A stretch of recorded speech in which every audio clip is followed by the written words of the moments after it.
So a lot of the college golfers out here today. So Ridhima's got support, and Yeah. we would all like to know a lot about Ridhima and how you've been, what you've been doing all this while in your career, and what your plans are. Um, Mm-hmm. I'm happy to see Ridhima as well on the show because and she's earned her space because she's got 8 tournament victories, Atit, and I can't just ignore someone who's won so many tournaments in the last year and a half, and so it's only correct to have her on the show, and she's proved herself, and I feel that she has a long career up in front of her, and she has made some good decisions, very strong decisions to get here. So let's start first, Ridhima, by asking Yeah. you how all this started. And I know you're one of those who also started at a public range, and I did. Yeah. your golfing life. And let's hear a bit about you. And I mean that's why people are here to not to listen to me, Yeah. but listen to what you have to say. Say. Well, yeah, I started golf at City Fort actually, which is coincidentally where you coach now, which is quite funny. But as a 6 or 7 year old, I actually used to play tennis there.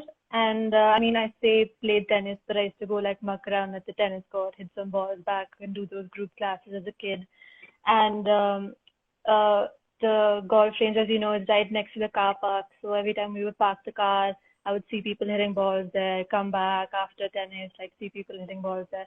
And I was just really intrigued by the sport. My parents have never played golf. Nobody in my family has ever played golf. So it was just something I was kind of drawn to. And it's a bit weird when I think about it now that it was such an instinctual thing. And I told my parents when I turned around the age of 8 that I wanted to start playing golf. I wanted to give it a shot because it looked very exciting from what I could see. And they were 100% supportive, and just they didn't even think about it twice. And they got me a lesson at City Fort with Rajesh sir, who is I think still coaching there right now. And so that's how I started with golf, and I guess never looked back since then. So how old were you then? 6, 7 years old? I was 7.5, 8, around that ballpark, yeah.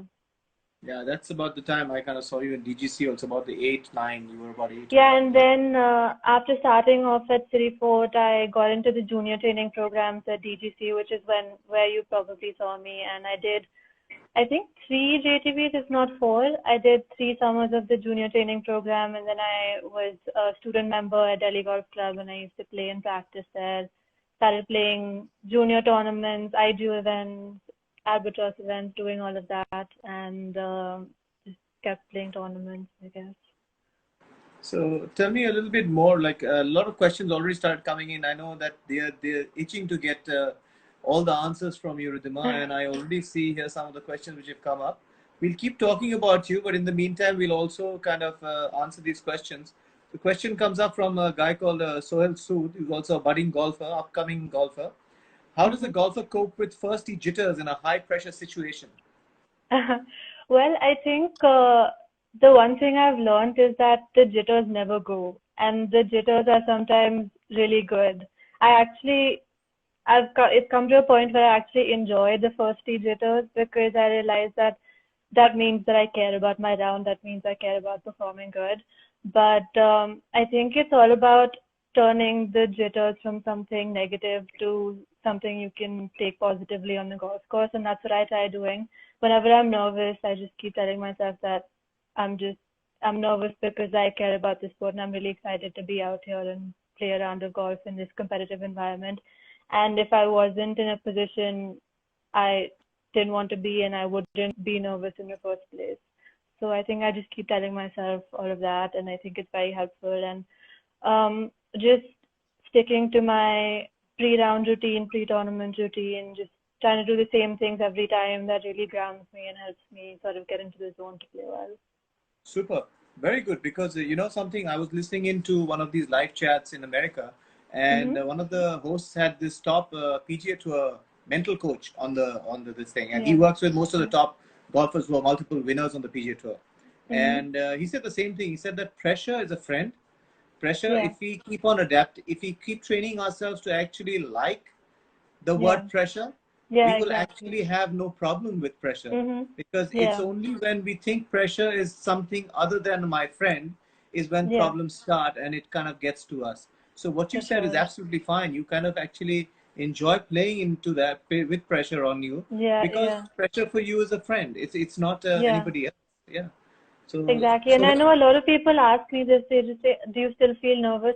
100% still feel nervous before every competitive round I play, whether in contention or not in contention. Like, just always feel that those jitters. that's good to know, because everybody will have it, whether they're good players, bad players. Yeah, That, exactly. that's something which is absolutely human. So, Sohail, I think that answers your question. That was a good question over there to start the whole session. And I think next one comes from Sanvi. If you're leading a tournament and you're at the last hole, how do you manage the nervousness and excitement both together? Um, I think, as I said, it's similar to the answer I gave for the first three jitters, and it's the same thing that I'm only feeling nervous and excited because I'm in a position I like being in, and I want to continue to be in this position and end up winning the tournament. But I think it's also important to sort of remember that at the end of the day, like it's all about hitting the good shots and controlling what you can do yourself. And I can't help it if my playing competitor holds out from the fairway and makes eagle or something like that. Just some things like that can be unprecedented and you can't control. But for me, it's always that if I ever have the lead in a tournament, I never try to protect it or get defensive or hit to the centers of the green. I just want to continue and try to go deeper in my round, try to make more birdies and just play a good round at the end of the day and just, yeah, just I think that's continue to do again my own thing.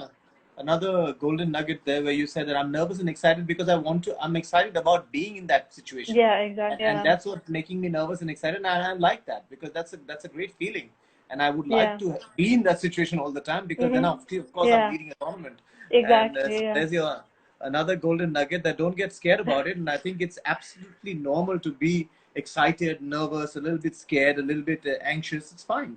These are all good Yeah. things that we have, and there's nothing wrong with it. It's good that I'm in that position. Yeah, for sure. Yeah. Super, super. So, what's your best round so far? Asks another junior golfer's father from Bangalore. She's also a I girl who plays pretty my good. my best round. I've shot a couple of 65s, 7 unders, and those are my best round in competitive golf. Um, I actually don't remember any shooting around lower than that in a practice round either. But I shot one at Kalhar, when I was around 14, I think, and a couple of years ago at JPG. At JP Greens. Yeah, Yeah. Mm. super. So Kalhara and JP, both top golf courses. Okay, I next really like question. those golf courses. Yeah, I know, because whenever you get a good golf course, you kind of everything just comes together, I guess. Yeah, So yeah. we've seen that with you.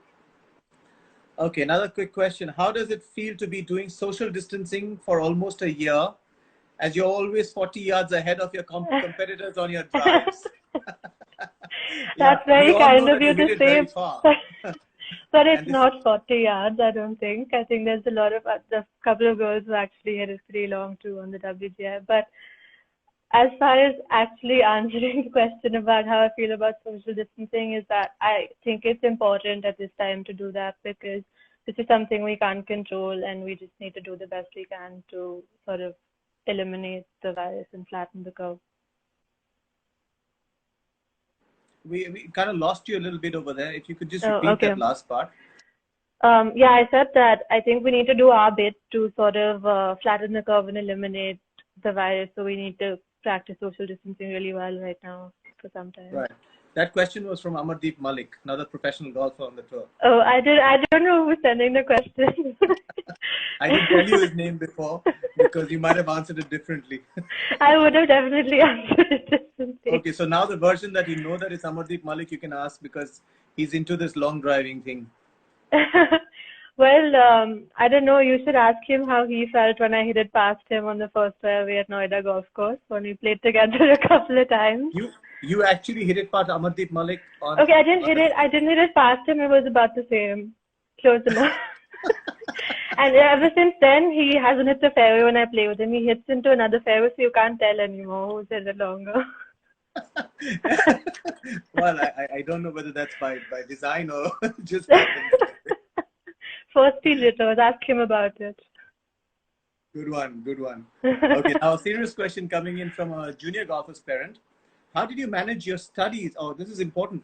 How did you Mm-hmm. manage your studies in golf, especially around class 12 and graduation? What are your thoughts on having plan B? If you have it, please elaborate on it. Okay. So I think through school and high school, academics were really important to me and my family. My parents are professionals, they're both doctors, so they've always sort of given importance to being a good student, no matter what else you do in your life. And I think despite putting in the hours at the golf course, I would always take our time to get my homework done or get my extra studies done. I was always a good student in school. And I think it all comes down to sort of managing time well. And I think that's something that was sort of inculcated in me by my parents from a very young age. And we sort of made sure that my schedule was made in a way that I could give time to everything. So I would go to school in the morning and then go straight to the golf course from school, practice for a few hours, and come back home and finish up whatever work or homework I had to do and study for any tests or anything like that. And I think one of the things that was because I didn't have as much time as other kids did to study. A lot of kids had to play golf because they weren't studying. I just tried to make the most of the time I had at the golf course and even with my books. And for me, like just qualitativeness over like quantity was really important. I just made sure that whatever 3 hours I had at the golf course or 2 hours I had at home to study were just 100% focused, and I would just try to get all my work done in that time. And I think there was a part B to that question about having a plan B. Yeah. And so yeah, I was in America for a couple of years at Colombia, and I was doing my undergraduate degree. And even though I'm here now and I'm playing professional golf, I am still doing some credits online and trying to get my degree done. And maybe it'll take a little longer, maybe, but it will get done eventually. And that is probably going to be my plan B. Unless, I mean, I hope I don't need to have a plan B. But yeah, that would probably be my plan B then. So just for the knowledge of all the viewers as well, what kind of like caliber were you as a student, like in your class or in your, in your standard? I mean, I don't know how to say this without it sounding a little obnoxious, but I was actually pretty good in school, and I always used to be like in the top 2 or the top 3 in my class, and even my board exams I did really well. So that means you can be top professional golfer, studying very hard, keeping your education going, getting into an Ivy League college, and coming back and pursuing your dream while keeping on continuously getting credits to finish your degree. Yeah, it's possible. Yeah. So you're saying there is a recipe out there. So the person who asked that question, I think that answers most of his queries over there. That you had the education, you have the game, and you have a plan B, but are never going to use it. Yeah. Super. I think that just puts it together. Fantastic. And I hope that answered the question over there from that parent. Brandon says you're looking good. She hits it and said she hits it past most guys. So I think, and Brandon's word is gold right now. So he knows more than a lot of guys. Brandon uncle is the best. Brandon uncle is the best. Okay, now another junior golfer, another girl golfer, 13-year-old, very promising young golfer from South India, Avani Prashant. And she's asking, what are the difficulties you faced before you turned pro? Or what are the difficulties you faced before turning pro? Yeah, that's right. Well, I think the biggest difficulty was whether to turn pro or not. And I think it's something people, I don't know if it's recent, but people have started taking it very lightly and they just turn pro because they think it's something they can just do. And but without thinking about the future or what it might hold and how you're going to progress from there. And I think the most important thing for me was to figure out when I was ready to turn pro. And I think that's also one of the reasons that I decided to go to America to pursue education and also play college golf there, because when I turned 18, I didn't at the time think I was ready to turn pro, and in hindsight, I really wasn't. even though like I've been a good junior and amateur golfer, I think being a professional golfer takes a lot more than just say having talent or being able to shoot a number. And I think for me to realize that I was ready to put in the work required and I was ready to change my lifestyle and just completely grind and do everything required to be the best professional golfer I could. I think to just commit to that mentally was maybe the biggest hurdle. I think apart from that, I know there are people out there who face problems with their families and things like that, but I've been very lucky in that sense that I've always had a very strong support system, be it from my parents or you as my coach, and as well as my sports science team, my trainers, and everything else. And everybody's always been committed to trying to get me to be the best I can. But for me to just sort of commit to that mentally myself, that I am ready now to do everything I can to get better, I think that was maybe the biggest hurdle. And I think you have a great head on your shoulders, Ridhima, because when you did want to turn pro, we talked about this. And I remember you, me, and your mother having this conversation over lunch. And it was a great thing to actually see a young girl like you actually convincing their parents and telling them how strong her dreams were. And the parent actually looking at that and saying, okay, girl, here you go. You want this, you have it. You want to leave an Ivy League school? Fair enough. Go ahead, turn pro. We're both doctors and we believe in education. But I know what you want to do and I trust my daughter. And I think that was the best thing that they did. And your mom is super supportive. No, and your dad, of course, of course. No, I mean, for them, I think as long as they see their kids working hard to achieve something, whether that's in college or in professional golf or whatever field that is, I think they're just happy regardless, just to see their kids trying to work hard to get where they want to be. So I guess I think the takeaway over here for all parents is it's not whether they want to play pro golf or whether they want to go to college. It's about the dedication, and they should see more of the quality what quality or what caliber that dedication is about. And if they're willing to put out to become a pro golfer, I think that should actually encourage parents to push their children in the way that they want to go, not just trying to safeguard them at all times, because sometimes it's not always what they think is right. Maybe sometimes the child knows best what to do.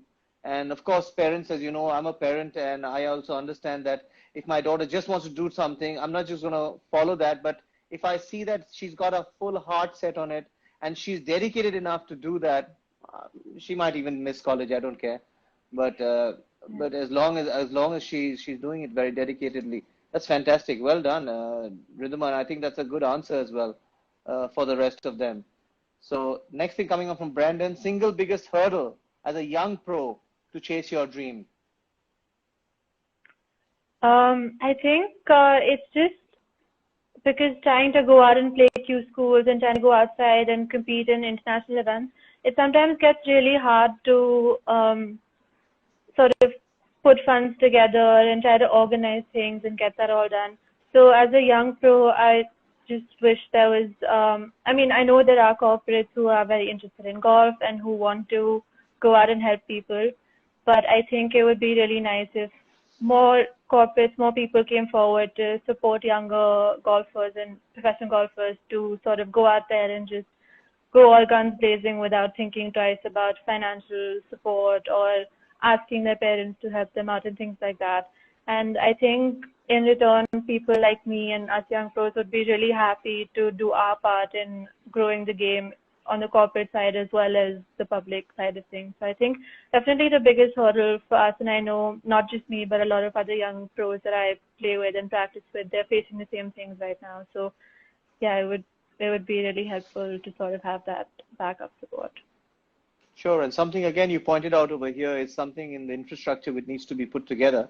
It's like Thailand. When I see Thailand, I see this top company, a top brand in Thailand, actually supports a lot of junior golfers or amateur golfers who want to turn pro, and they support them up to 1, 2, 3 years. Absolutely, yeah. There's that company Singha that supports the Thai players, and then they give them a certain amount for the year, and then when they make cuts, they get an extra amount if they finish. They get incentives based on how they finish in tournaments, like the positions they finish in. So it's great. So if we could actually bring up something where we could involve a lot of corporates to put in something in a fund which young pros can actually utilize in their early starting years, I think maybe up to 3 years at least to put them on their feet, you know, to 100%. get out there and then continue with them if they're doing good. I think that's excellent. I think that's a great thing to think about. Yeah.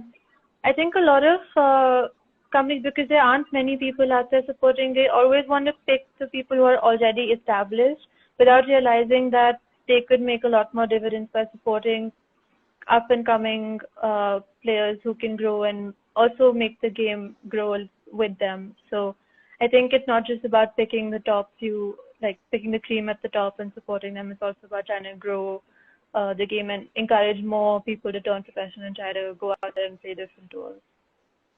Yeah, you're right. Like, you know, talented golfers, Brandon had picked it up yesterday, like Twessa, yourself, Gorika.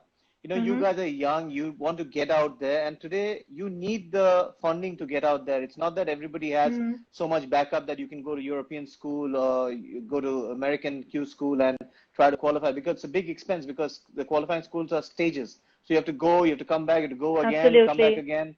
So and yeah, I've done that a couple of times, and it comes out to be a lot at the end of the day. Yeah, and that kind of bogs you down a bit. I understand what you're saying. So, so to see the light at the end of the day. So, Brandon, I think that answers that question. The single biggest hurdle as a young pro to chase your dream is something which is support and support and support, and that's what these girls need to get out there. Next question comes up.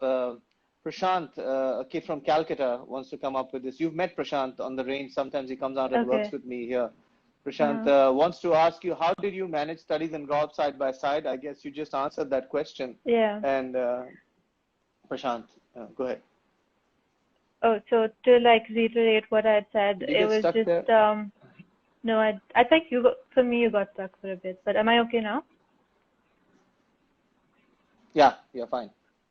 Okay, I think there might be a little bit of a lag, but yeah, to answer Prashant's question, just going back to what I said earlier, it was a lot about time management and trying to figure out my days and my hours and just making sure I got the right amount of practice as well as give the right amount of time to my studies as well.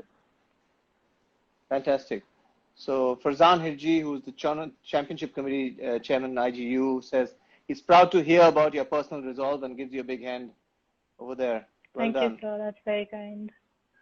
And Mr. Sushil Parekh comes in with a question. He's also got a young daughter. At what age did the transition happen? We might have been a little bit back on something he must have asked earlier. But if you could, so if you can catch on, it's fine. But otherwise, I can ask him to rephrase that question again. I think he might have meant transition between junior amateur to pro golf. I'm assuming because that was along the lines of what we were talking about earlier. Yeah, correct. But I think for me, the transition happened. So I'd spent 2 years in college in America playing college golf and studying as well. And so the Asian Games were around the corner, and I wanted to take a semester off from college to try and qualify to play the Asian Games, because to me, it was the highest event that an amateur could play for their country. Obviously, there's the Olympics, but that's only for professional golfers. But as an amateur, that was the highest and most prestigious event I could play for India at the time. And I really set my heart on wanting to play that. And so I'd taken a semester off from Colombia to come back and train and try to qualify for the Asian Games and then eventually, hopefully, go play it. And you know this, I come back from college and we spent a couple of months just breaking things down and working everything back up, and had a really good week of qualifying, won the qualifier, and then went on to train for another 2 or 3 months and play a lot of tournaments around Southeast Asia and all over, and then play the Asian Games and the World Amateur Championship. And for me, I think, as I said earlier, like the biggest hurdle for me was trying to figure out when I was mentally ready to put in everything I had in this game. And I think spending those few months just continuously training, just making sure my diet was proper, making sure I was working out the right way and practicing the right way. I think just doing that for those few months made me realize how much I love doing this and how much I actually wake up the next morning wanting to do it all over again. And for me, that's when the transition happened. Like it was almost a flip switch in my head, and I was like, yeah, this is it. This is what I want to do. Super, great. So those few months which you actually spent in training kind of built that ambition inside you after you Absolutely, came back yeah, from college to qualify for the Asian Games, and that's a big thing because I think yeah, I saw that because you just got into it and you were yeah, working like you've never worked before. You know what I'm saying? To yeah, prepare yeah, for that event, and I know the Asian Games also coincided nearly back-to-back weeks with the World Cup or something, yeah, and yeah. It was two yeah. weeks in a row. Yeah, 2 weeks in a row. And those 2 weeks, I think, and preparation for those 2 weeks actually got you where you are today. And I think Absolutely. that's when the transition happened. You're absolutely right. Okay, so let's move on to the next question. How do you believe that the WGI events can be made larger than life? From Brendan. Um, so I think the WGI is increasing their numbers slowly. I know I've only played the WGI for about a year and a half, but this year I think we had a few more girls come in and play. But I think there really needs to be some sort of um, marketing strategy, I would say, because I think a lot of times, even when we're playing at the golf course itself, the members don't really know why we're here and why these girls are here. And then a lot of them come and ask us, and we have to tell them that, oh, you know, there's a WGF, like women's professional event this week. And if the people at the club itself don't know that there's a group of professional women who come here to play a tournament, then they're not going to come out and watch us. And if people at the club itself don't know, then at a regional and national level, nobody is going to care about the results of this tournament or how, or like just trying to see how the girls did or what the scores were. And I think from that perspective, it's probably really important to have a bigger social media presence. I would say is probably the easiest thing to start with, and just get it out there. Get the girls, put videos of the girls swings, of them playing, and just of their scores and everything, and try to promote the tour a little more so that people can actually latch on to it and want to follow our results and see what we're doing, even when we're playing outside India. So I think that's also important. Maybe something like pro-ams and things like that would be interesting to engage the local members, and just sort of build more of a following for our tour so that people are personally invested in what we're doing. And trust me, I think what you mentioned, pro-ams, I think that is something which is very important because you know, a lot of members out there would love to come out and play with you girls Yeah, and get yeah. some ideas and tips about you from you people 100%. and Yeah. just pro-ams or maybe even a prize distribution dinner which is Yeah. planned at the last day of the event would be great. I think that's Yeah. a very good step that you can actually take a pro-am Yeah. and dinner with it. Yeah. That would really get a lot of people, a lot of Yeah, eyeballs on you guys. 100%. Yeah. And I know personally and on behalf of all the other WGI girls, we would love to do it too. None of us, like, we're not going to say no, and we're not going to fight it or not want to do it. I think we'd be more than happy to do that bit for the tour and for us girls. That's good to hear. There you go, Brandon. There's another little thing that she said which can make golf a little bit more popular in this country. Now, coming up to, there's an advice that someone's asking if you want to give a junior golfer in class 12 if he wants to realize his dream of playing pro golf. What advice would you give him? A junior golfer in 12th grade. I feel like I'm not really at a position yet to be giving a lot of heavy advice to anyone because I'm pretty young myself. But I think one of the things you need to figure out is if you're truly passionate about golf. And as I said, if you're Right. ready to put in the hours and the work, and nothing matters more than that. I mean, also you need to have the scores and you need to be able to shoot the scores, and that's obviously a prerequisite. But on top of that, just the idea of just having to travel week after week and just grinding at the range, at the putting green, chipping green, and trying to get better. I think just that resolve to do that is you definitely need to have that to turn professional. You mentioned something just now in your conversation that you know, it's not only the interest that you need to have or the passion that you need to have, you also need to have a score. Now No, you've yeah, for gone sure. through this, and so can I ask you what kind of score? Because a lot of times the score is a very gray area because everybody wants to turn pro, but they don't understand what scores are required to see whether they actually would turn pro. Yesterday, I think Brandon gave a great example. If you're in the top 4 of the amateur while you're 17, 18, Brandon and Rishi, one of them gave it. I mean, there's so much great advice coming in that I forget who's giving it anymore. But if you're 17, 18, you should actually be in the top 4 of your country's amateur list. And if you're not, then I don't think pro golf is the right area, and you need to work on other things as well. So what do you think that the score should be? The scoring average? I think the scoring average should definitely be subpar or under par. Like, you should be able to easily shoot under par rounds. I think that's important. And I know, of course, we have our off days now and then when we shoot some higher numbers, and that's okay. But just, I think the ability to comfortably shoot a red number is, I think, what I would define as a professional golfer. Like, if you're going out, playing around with your friends, if not actually shooting a red number, you should have a chance at shooting it. And I think score-wise, that's probably the cutoff that I would think would be to be a professional golfer. Yeah, so what you're saying is that it shouldn't be that at a pro tournament, and you shoot 65 is the first time you would have shot 65. You should have shot 65 sometime before. No, absolutely. Yeah. And I think what you had mentioned about being the top 3 or 4 players in the country, I think what that aligns with as well is that if you're the top few in the country as a junior or as an amateur, you get the opportunity to represent your country in tournaments outside India as well.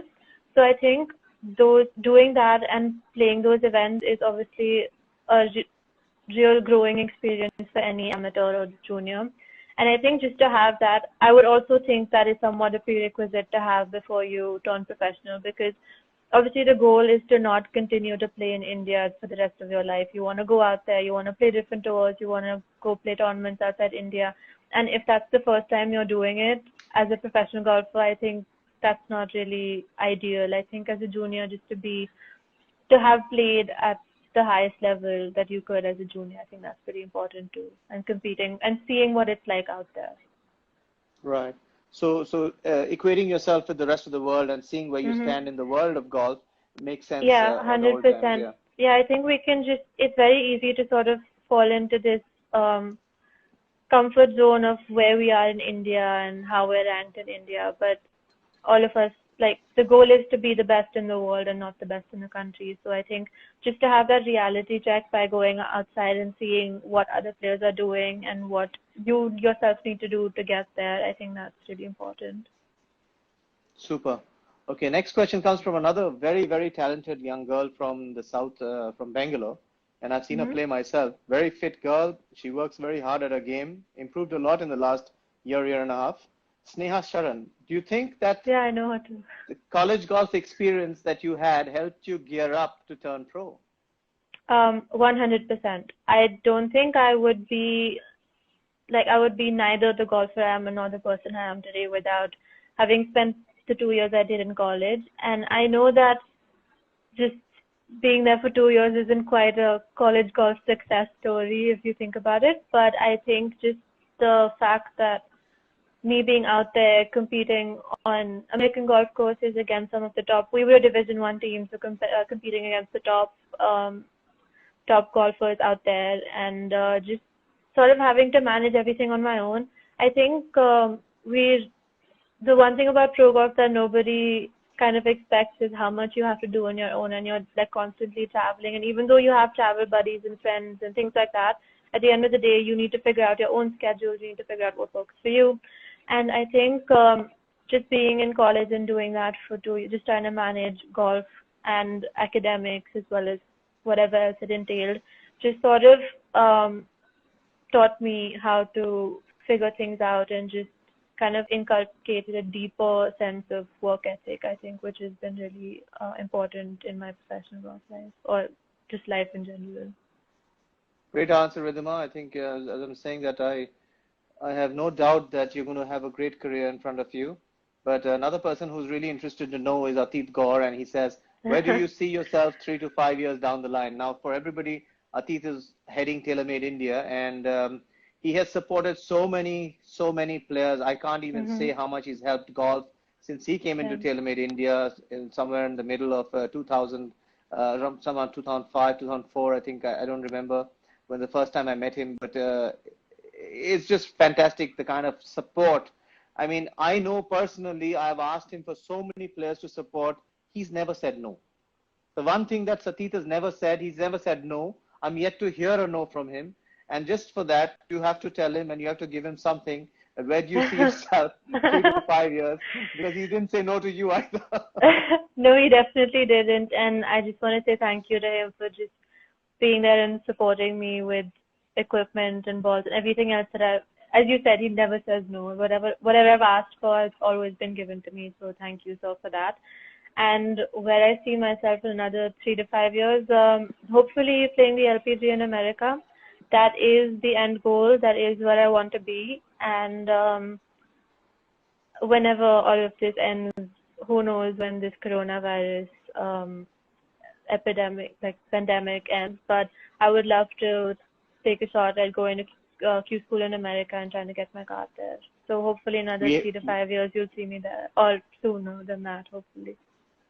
We had our plans this August anyway, so yeah, so we did have our plans. Well, it's been postponed to November now, Q school, but I don't know what's going to happen with that. Okay, so we'll figure that out as it comes along. So Brandon D'Souza saying need of the hour is to back new talent, not just those who have just arrived. So I think Brandon also is kind of saying the same thing that you said, which is fantastic about backing talent. Are you aware of any colleges in India that give golf-related courses? It's something that junior parents asking. I actually don't have much clue about the Indian college system, and from what I know, I don't think there's any colleges out there that have anything special for golf. I think it's all just kids doing and parents doing their thing on their own. Okay, another quick question from the same parent. He said, did you engage a professional nutritionist? Well, I actually did at the very beginning. So when I was training for the Asian Games and those few months, I did have a nutritionist who we actually became pretty friendly. She's almost like a friend now, so I just text her now and then. I'm not on a food plan from them anymore, but I was on a strict meal plan those few months.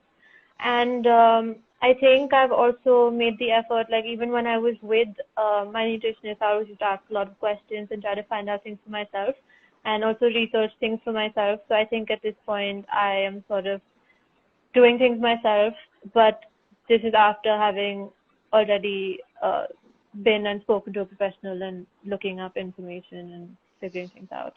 So you think it is important for high-performance athletes? Absolutely. I think not just, I know people stress a lot about things that they should eat on the golf course and things like that, but I think for me the most important thing that I realized through all this, that the most important thing is what you eat after and what you eat for the rest of the day after your round. And I think all of that is so important in trying to recover better and just being able to wake up the next morning with 100% battery level and being able to go out there and play days after days and weeks after weeks of golf. Great. So the next one coming up is the Tour, Brandon. The Tour tiptoe in town.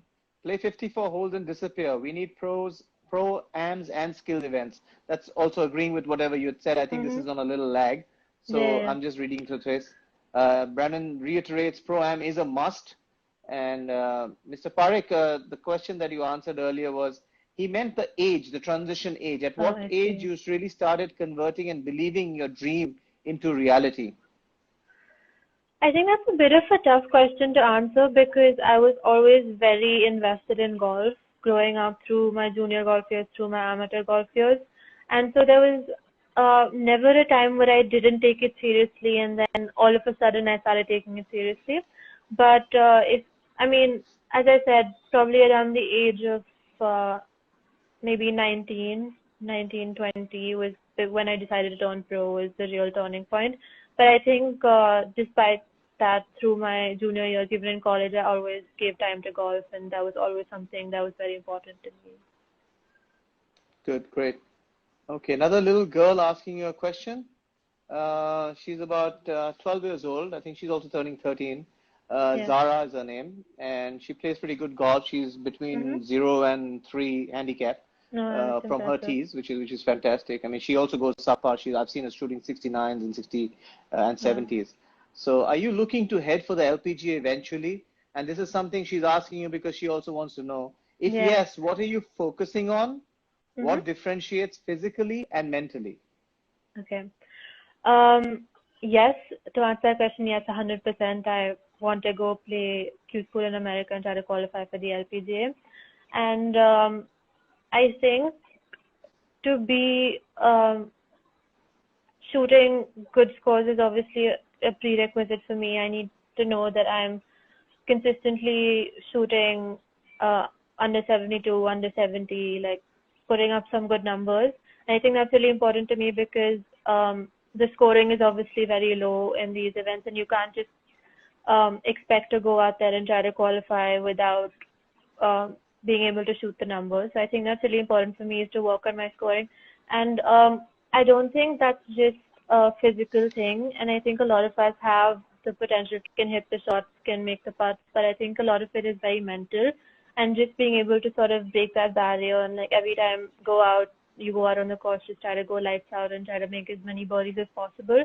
And I think that's so through this lockdown period, I've actually been watching a lot of golf online, a lot of final round broadcasts, a lot of replays, everything. And they are just not scared to go out there and make birdies. It's never about, I mean, you obviously play smart when you can't go for a pin, you don't go for it. But then when you have the chance, you always just try to make birdies, try to make eagles, try to basically shoot the lowest number you possibly can.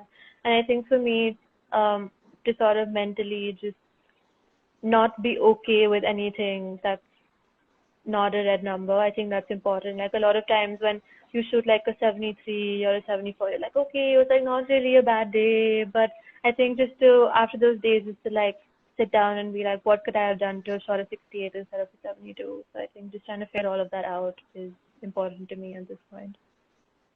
So we know that you're mentally strong and you're physically also very, very strong.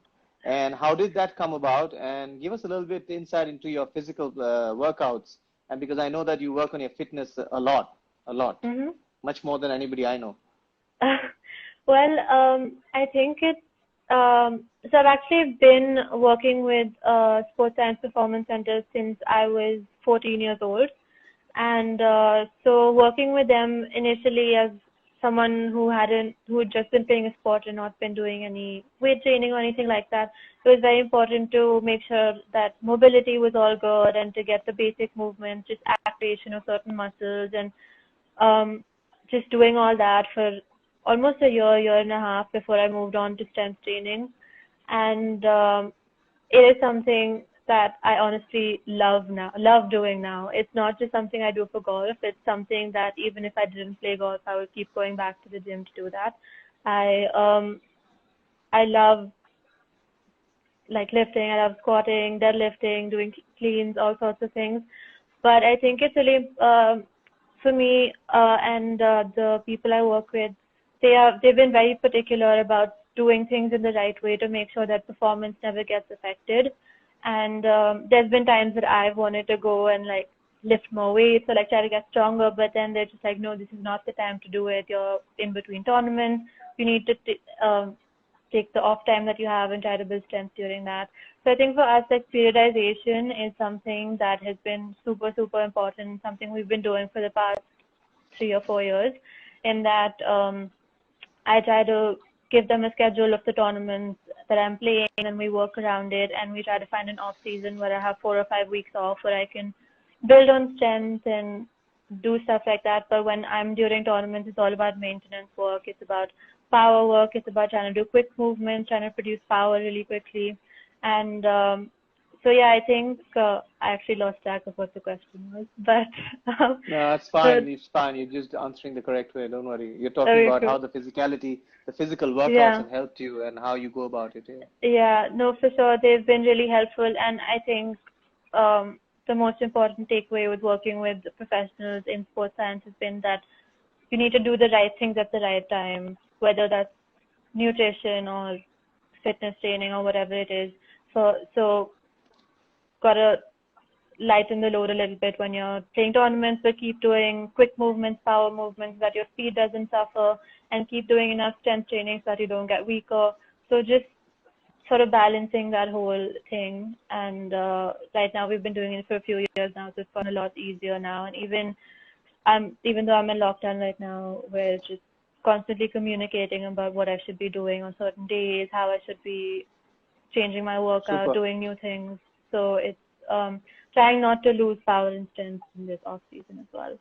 So tell me, Ridhima, that when you're working out, I mean, just for the layman, you mentioned some deep squats and deadlifts and stuff like that.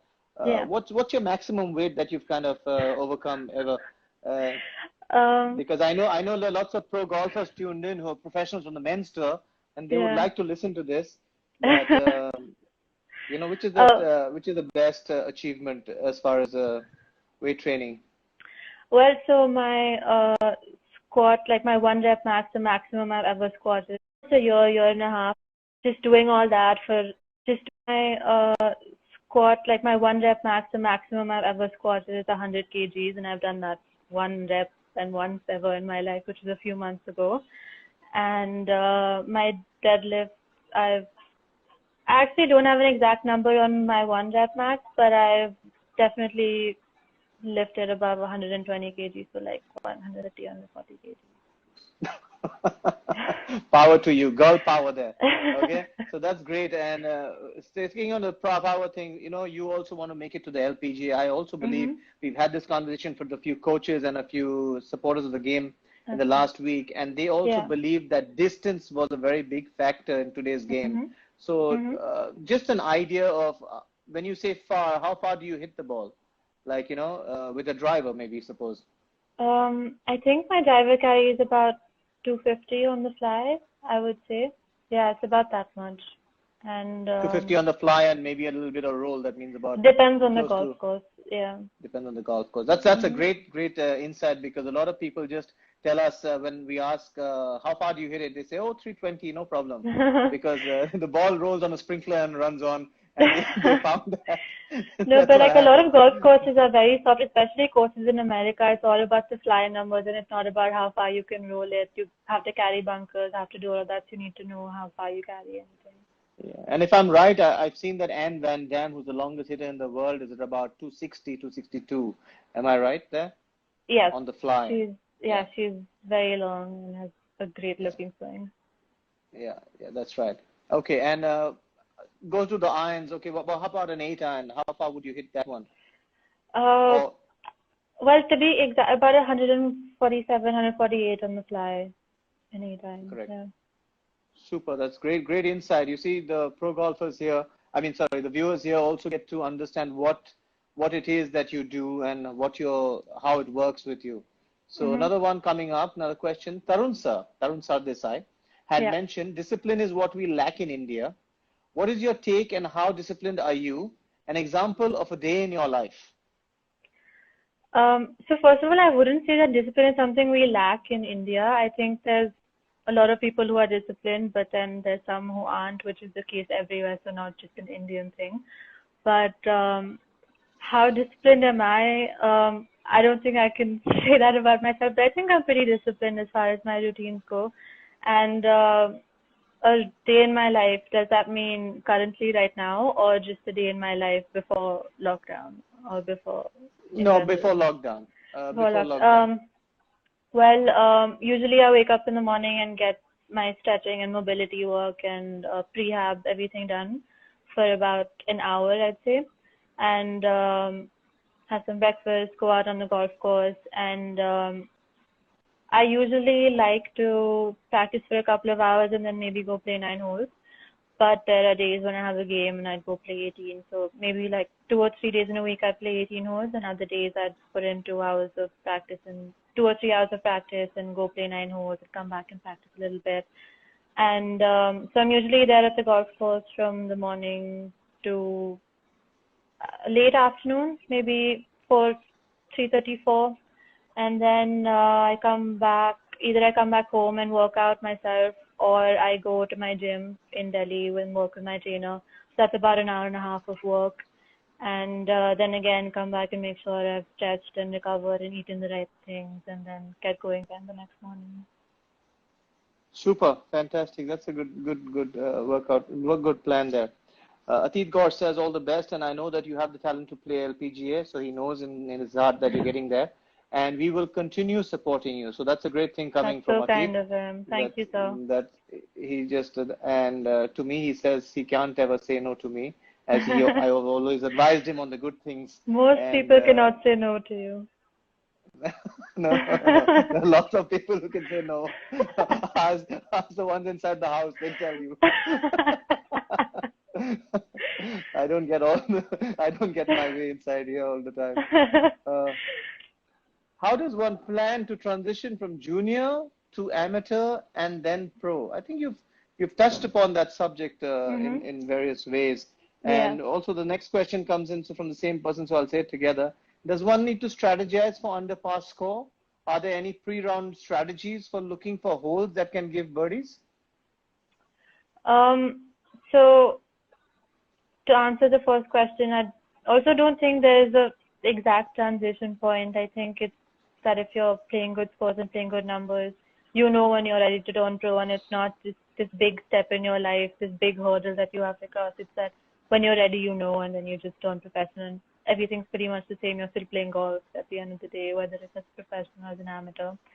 And the second question about strategizing, I personally don't like to look at it that way, because if I pick and choose a select few holes where I think I must make birdie, and then if I don't make birdie, then I get a little hard on myself, and then if that hole's coming up soon, then I start thinking of that before thinking of anything else that I'm doing at the moment or the hole that I'm playing at the time.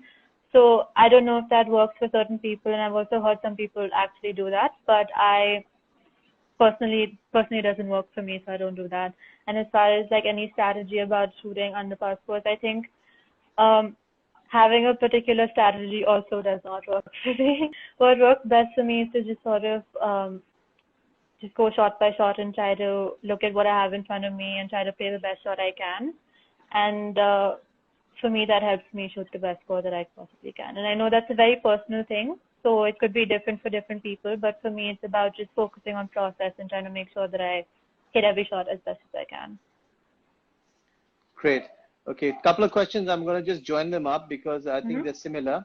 One is, did you play college golf? If so, how does it help? And the second one coming from Raghav Chug, which says, did the level of competition you faced in America during college enhance your game?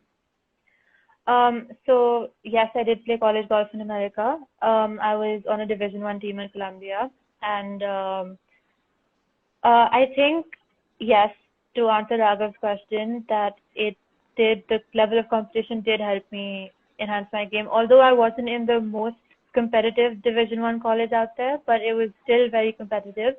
And, you had to go out there and shoot a good score to be able to have a chance of winning a tournament or having a good finish. And as I said earlier, more than that, I think just the whole atmosphere about having to do everything on your own, try to balance everything, try to make sure you were there, your practice hours, and just make the most of the time that you had.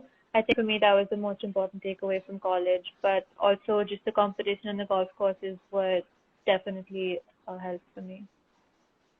Super. So some of the guys over here are really encouraged by your by what you've said about your fitness and all that. So one of them has said, I've got to work out some more after listening to this. He's also a top golfer, and best wishes to him also, Viraj Madappa. So he's pretty excited about going to the gym after this conversation. As we all are. So everybody wishes you well, and a lot of your golfers out there like Asta and Amandeep are giving you a fist pump and a wave. And then you got Mr. Parekh asks you, okay, that's a good question. What sunscreen do you use? He's got a little daughter. He's concerned. So I think Sushil is asking you, and he's a fair guy himself. So he wants to save his tan. Honestly, if you think I'm looking fair now, that's only because I've been locked in the house for 3 weeks. I don't look like this in general. I'm a lot darker. But, Okay. Thank, but yeah, I put super. any sunscreen, I think. I don't have Thank you a so brand I'm much. loyal to. Any sunscreen Okay, brands out there that want to sponsor me, I'll use your sunscreen. we're going to get cut off very soon. So thank you so much, Ridhima. And let everybody be safe in these times and help out anybody that you can. Reach out to all the caddies and the staff, the guys who work behind the scenes, and in your own way and help Mm-hmm. them out. And thank you so For much sure. for coming out, Ridhima. Thanks so much. And And it's thank you great for to having have me. you. Great to have you. Thank you. Thank you so much, guys. All Bye. right. So Thanks, we, guys. bye bye. Bye. See you.